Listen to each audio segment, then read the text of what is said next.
अब तक का सफ़र तो बहुत अच्छा रहा है और आगे भी इंशाल्लाह उम्मीद करती हूँ कि लोगों की एक्सपेक्टेशंस पे पूरा उतरने की कोशिश करूँगी।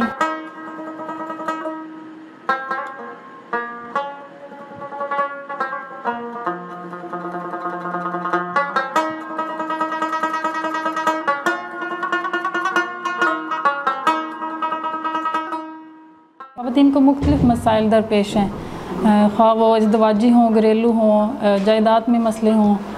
तो मैं ये कोशिश करूँगी कि इन ख़वातीन के जो ये मसाइल हैं उनको इंसाफ तक रसाई कानून के मुताबिक मुमकिन बनाई जाए। कुछ लोग जो वो सोशल मीडिया पे तनकीद का निशाना बना रहे हैं, तो मुझे उनको नहीं देखना है, उनको इग्नोर करना है। मैंने उनकी ख़वातीन के जो मसाइल हैं उनको सामने रखते हुए अपनी ड्यूटी सर अंजाम देनी है।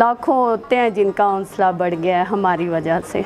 नहीं आती थी, वो डर के मारे उधर मर्द देख के तो वो थाने का रास्ता दूर कर देती थी, वो नहीं थी आती इधर। अभी उनको हौसला हो गया, ज़रूर वो हमारे पास आएंगी। घर में जायदाद नहीं मिलती इनको, यही मसला होता है। घर में मारपीट, जो आपस में लड़ते हैं, और भी बहुत ज़्यादा मसले होते हैं इनके। इनिशली हमने 4 पुलिस स्टेशन के ऊपर एडिशनल SHOs लगाई हैं और उनको अभी थोड़ा सा फर्दर हम ट्रांसफॉर्म करने जा रहे हैं। जैसे अभी खैबर के अंदर हम वुमेन रिपोर्टिंग सेंटर खोलने जा रहे हैं, तो जहाँ वो एडिशनल SHOs के तौर पे काम करेंगी, उसके साथ साथ हम उनको एडिशनल रिस्पॉन्सिबिलिटी देने जा रहे हैं कि वुमेन रिपोर्टिंग सेंटर्स भी वो चलाएंगी।